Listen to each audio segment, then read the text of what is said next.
Bien, ya estamos con el ex procurador Luis Vargas Valdivia. Buenas noches. Buenas noches, René, gracias por la invitación. A usted, con quien vamos a conversar de varios temas, empezando por el que acabamos de tratar, que tiene que ver con el Parlamento. Usted conoce el reglamento del Parlamento, conoce el comportamiento del Parlamento, y conoce el tema Donaire y conoce el tema Mamani. Hablemos primero del tema Mamani. Usted acaba de escuchar a la presidenta de la Comisión de Ética, nada menos, quejarse indignada de que no le dan trámite a la suspensión del congresista Mamani mañana en el Pleno. Sí, pues esto es, a ver, lo que están insistiendo de manera, creo yo, absolutamente irracional, ¿no? Es en estos blindajes, tanto para el señor Mamani como para el congresista Donaire, pero más tarde tal vez con el señor Chávarri, porque además el presidente o la Junta Directiva del Congreso ha adelantado la semana de visitas de los legisladores, con lo cual solamente van a tener, pues, esta va a concluir justo el 15. O sea, acaba antes. Acaba un día antes de que concluya la legislatura, con lo cual todo va a quedar hasta marzo. Entonces, obvio que esto no es coincidencia, esto no es casualidad, esto es parte, creo que eso confirma que es parte de una consigna tendiente a blindar a esta gente. Lo del señor Mamani es escandaloso, pues, ¿no?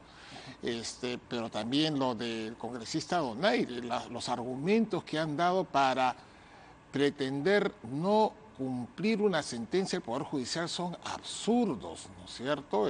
Pero bueno. Que quede claro que en el caso del sentenciado por corrupción, congresista general Donaire, el Poder Judicial es el ente exclusivo en pronunciarse, no tiene que esperar el pronunciamiento del Congreso, porque si la sentencia se da con efecto suspensivo o no, o sea, si se aplica la prisión o no, lo decide exclusivamente el Poder Judicial. El Congreso no tiene vela en este entierro. Exacto, y además son hechos acaecidos antes que él acceda al cargo de congresista, pero además el proceso se inició incluso antes que él fuera elegido congresista. Por lo tanto, en puridad no estamos acá ante una discusión respecto del tema de si le alcanza o no la inmunidad. ¿No es cierto? Porque la inmunidad es para aquellos delitos cometidos, pues, en el ejercicio de la función.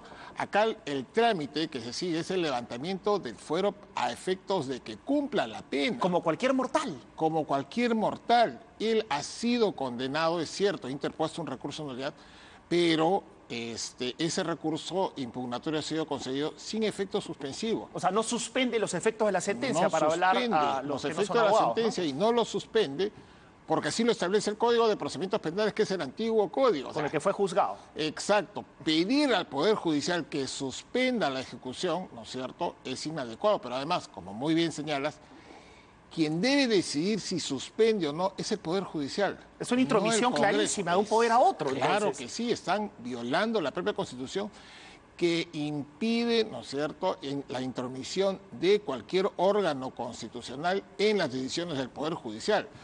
Es cierto que uno puede ejercer el derecho de crítica, sí, claro, en las resoluciones judiciales, pero acá ya no están ejerciendo el derecho de crítica. Acá lo que están haciendo es, claro, afectando decisiones del Poder Judicial. Interfiriendo con otro poder del Estado. Por lo tanto, si se habla de persecución política, acá podríamos hablar de blindaje político. Claro, y encima nos dicen esto en el contexto de que muchas de estos congresistas que están blindando, ¿no es cierto?, a estos malos congresistas, se quejan de que hay persecución política por parte de cierto sector del Poder Judicial y del Ministerio Público, cuando el Congreso no está cumpliendo los mandatos judiciales. O sea, tremendo, un escándalo. Y el argumento de ellos es el debido proceso, ¿no?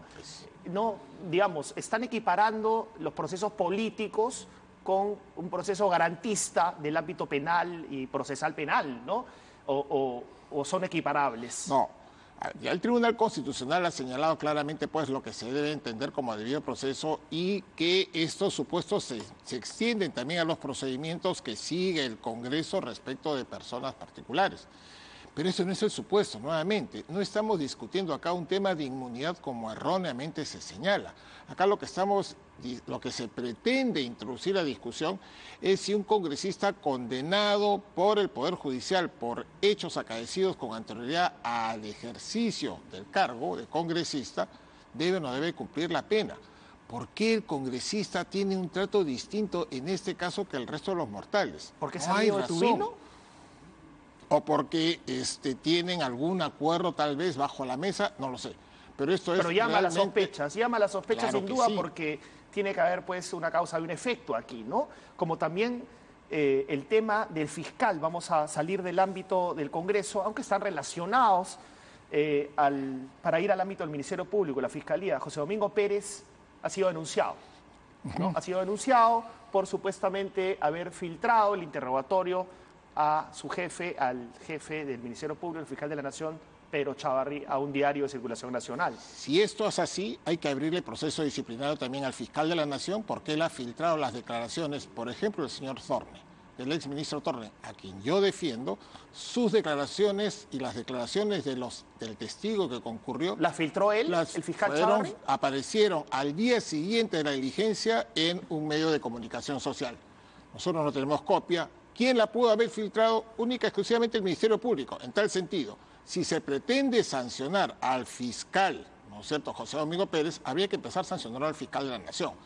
¿Pero usted está asegurando que él la filtró? Yo lo que estoy señalando es que estamos ante supuestos no exactamente iguales. Pero muy parecidos, análogos. Muy parecidos. ¿Pero estaba en manos del fiscal Estaba Chávarri? en manos del fiscal Chávarri en su despacho una diligencia reservada y esa diligencia se filtró a la prensa. Ajá. Específicamente la declaración del excontralor. A igual razón, igual derecho. Claro, pues entonces, o igual claro, sanción, ¿no? Exacto. Si es que se afirma que porque salió en el medio de comunicación social es responsabilidad o se pretende atribuir responsabilidad al fiscal José Domingo Pérez, habría que hacer exactamente lo mismo y empezar con el fiscal de la Nación. Bueno, usted podría haber iniciado también un proceso, ¿no? Claro. Porque le está hablando directamente al fiscal de la Nación. Por supuesto, esto es parte nuevamente de una campaña de hostigamiento hacia tanto el fiscal José Domingo Pérez como en general los fiscales anticorrupción, pero también a la fiscalía que está llevando a cabo la investigación de crimen de los cuellos blancos del puerto. Crimen organizado, exacto. Donde él es parte de la investigación. Exacto. Entonces, vemos al fiscal Chávarri, además, tuitear una serie de cosas, como por ejemplo alegrarse de obtener, según él, 65% de aprobación, olvidándose de que hay un 86%, de acuerdo a la última encuesta, que pide su salida del Ministerio Público, pero sin embargo no ha dicho una sola palabra en el afer del expresidente Alan García. Él, siendo el titular o representando al Ministerio Público, no ha hecho absolutamente nada respecto a este tema. Tiene una participación selectiva, por lo tanto, tiene una participación política. Exacto. Es obvio que tiene una participación política y eso surge de sus primeros discursos. Acuérdese usted cuando surgen los cuestionamientos, el primer mensaje a la Nación que da como fiscal de la Nación, lo que dice es que lo que están tratando es de evitar que él investigue y sancione a los corruptos de este y del anterior gobierno. Ese no es un discurso técnico, ese no es un discurso de un fiscal de la Nación, es un discurso político. Y es el mismo discurso que hemos venido siguiendo.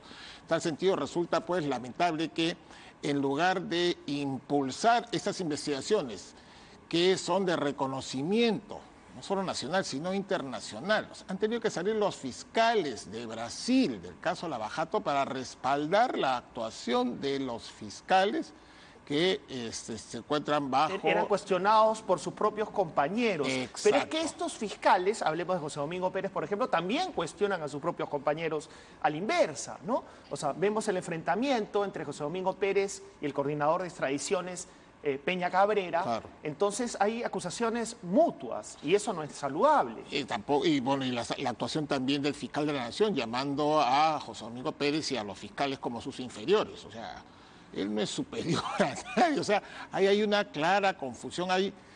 Lo que hay, obviamente, es un desgobierno generado precisamente por la falta de autoridad de quien asume en este momento el cargo de fiscal de la Nación. O sea, ¿él es el origen del problema? Yo creo que sí, obviamente que es el origen del problema porque además ha sido rechazado por varios fiscales de distintos distritos judiciales que no se sienten representados por él. Queda claro además pues que incluso se cuestiona su permanencia en el Ministerio Público por el tema de la evaluación y la sí, son muchos cuestionamientos, pero sobre todo el hecho de que él es parte investigada, ¿no? Entonces hay un conflicto de intereses evidente. ¿Usted recuerda a algún otro fiscal de la Nación que haya sido investigado al mismo tiempo que ejercía su puesto? No, porque por ejemplo en el caso de Blanca Nelia Colán, ella fue ella se inició la investigación, fue cesada y continuó después el proceso. Pero no de manera simultánea, no de como manera está pasando simultánea, ahora pues, de una manera excepcional. No, pues, Son 3 procesos los que tiene José Domingo Pérez. Uno que ha conseguido la producción de ese programa, dice que no le permitía preguntar por AG, por la entrevista en el programa. 2018 le iniciaron una investigación por falta muy grave, por decirlo aquí, con mi compañera Mayla Huertas. El 12 de noviembre en México, el fiscal José Domingo Pérez participó de un evento en México donde se refirió al terrorismo en el Perú en una parte de su discurso como guerrillas. Nadie estaba de acuerdo con ese término, metió la pata, pero le abrieron proceso disciplinario. Y el último es la filtración a este diario, al diario Correo, o la supuesta filtración al diario Correo del interrogatorio al fiscal Chávarri. Son 3 procesos que se le siguen a él y también a Germán Juárez Atoche por presuntamente no haber cumplido con los plazos debidos en las investigaciones contra Keiko Fujimori y Marvito Villanela, ¿no? Claro, o sea, nuevamente lo que tenemos acá es... ¿El enemigo está dentro? Exacto, sí, porque fiscales que están abocados a conocer estas mega investigaciones y a quienes hay que darles todo el apoyo, lejos de darles el apoyo logístico que vienen requiriendo y que vienen reclamando, lo que obtienen a consecuencia de la dedicación es el inicio de procesos investigatorios, de procesos sancionadores, que en realidad lo que hacen es distraerlos y quitarles valioso tiempo. Ya todos ellos se han quejado respecto de la falta de apoyo logístico por parte de la Fiscalía de la Nación, del Ministerio Público, y no hemos escuchado al fiscal de la Nación o a las entidades respectivas del Ministerio Público explicar claramente cómo, por ejemplo, los han venido apoyando logísticamente, cuánto personal les han dado, qué equipo les han dado, el equipo de asesores que requieren. Nada de eso tenemos, nada de eso sabemos, pero sí tenemos estos tweets y estos mensajes. Esta publicidad, ¿no? y estos tweets políticos. Ahora, ¿le parece bien que el fiscal Pérez declare tan horrendamente todo el tiempo también? ¿O no? Me parece que y yo lo hemos conversado con usted, creo que también hay excesos por parte verbales, del fiscal Pérez, excesos verbales. Se entiende también eso, ¿no es cierto? La conducta no se justifica, pero se entiende por los ataques que viene recibiendo respecto de distintos, no solo actores políticos, sino de militantes, de congresistas, de las fuerzas mayoritarias que están en el Congreso. Entonces, yo lo que estimo es que por un mero sentido de supervivencia él sale a hacer esas declaraciones. Yo creo que tal vez con un poco más de mesura esto se podría solucionar. Ahora, el problema de esto también es que no hay alguien que, o alguna entidad, por ejemplo, tendría que ser la Procuraduría, que salga a defender las investigaciones, que salga a marcar precisamente el ritmo y fijar los límites de estos temas.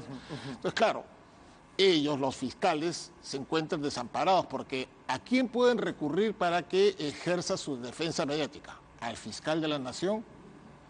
No, pues. ¿no es cierto? ¿Y usted Entonces, cree que van a durar el fiscal Rafael Vela, el jefe de lavado de activos, y José Domingo Pérez, o los van a sacar? Se lo pregunto. Yo espero claramente. que no cometan ese gravísimo error, ¿no? Porque eso generaría un serios cuestionamientos y serios problemas. Mire, a mí ¿Pero cree que se vayan a atrever? No sé, todo es posible. A mí lo que, por ejemplo, me llamó mucho la atención y me generó mucha preocupación fue el fin de semana pasado, que los fiscales de Brasil salieron el viernes en la noche y el sábado nuevamente a apoyar a los fiscales peruanos, al doctor Vela, a José Domingo Pérez y en general a todo el equipo. ¿Por qué? ¿Por qué ese apoyo de un momento a otro? Obviamente porque se han enterado de algo que podría estar sucediendo. No es raro también, no hay que olvidar pues que, por ejemplo, algunos congresistas del APRA, cuando han salido a defender la bien frustrada, pedido de asilo del expresidente García, se refirieron al doctor José Domingo Pérez como un fiscal malcriado que se atreve a cuestionar y a criticar a su jefe, hay que es el fiscal de la Nación. Dependiendo de dónde esté uno parado, en qué orilla está uno parado. Antes de terminar, hay un debate en el acuerdo que se estaría por firmar con Odebrecht respecto a qué es más importante, la reparación civil o la información que ellos nos pueden brindar a cambio de impunidad y pagar menos dinero por reparación civil. En las redes sociales la gente se inclina por los datos, ¿no?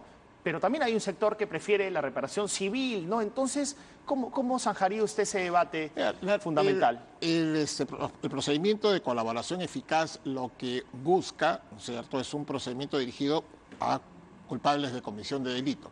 Lo que busca es que estos responsables de la comisión de delito otorguen pruebas que permitan desarticular sobre todo mega organizaciones delictivas, como lo ha sido Odebrecht, junto con los funcionarios o exfuncionarios públicos que intervinieron y participaron en la comisión de delitos. Perú. En el Perú. Este mismo supuesto existe en Brasil y en los demás países donde se maneja muy bien este procedimiento de colaboración eficaz. Lo que importa en el procedimiento de colaboración eficaz es la información oportuna, veraz y confirmada. Ese procedimiento de colaboración eficaz implica, es cierto, concesiones, algún premio, alguna concesión, algún premio, algún reconocimiento al imputado que reconoce la comisión del delito y colabora. Esto puede ser desde la exención de pena, en casos absolutamente excepcionales, a lo que implica también la reducción de pena. Y en cuanto a la reparación civil, hay mucha gente que se olvida que hay una norma, que es el decreto legislativo que modificó el decreto de urgencia 003, que fija los supuestos y los parámetros, ¿no es cierto?, para el pago de la reparación civil, y fija una excepción. Son las empresas que se acojan a colaboración eficaz. Entonces, no es que el fiscal, el procurador estén negociando por su cuenta, porque eso además pasa un filtro importante. Claro, pero digamos, ¿qué sería más importante? ¿Plata o datos? Yo creo que acá lo más importante es el esclarecimiento de los hechos, lo más importante la búsqueda de la verdad. La búsqueda de la verdad. No olvidemos que ya la Corte Interamericana ha señalado que el derecho a la verdad es un derecho fundamental de las sociedades en América Latina.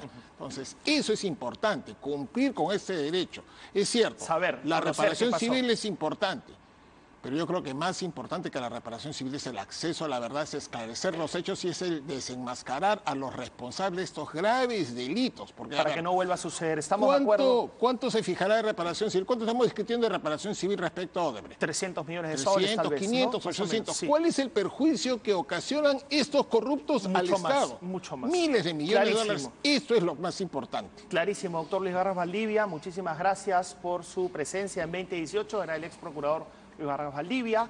Gracias nuevamente. Nosotros vamos a una pausa.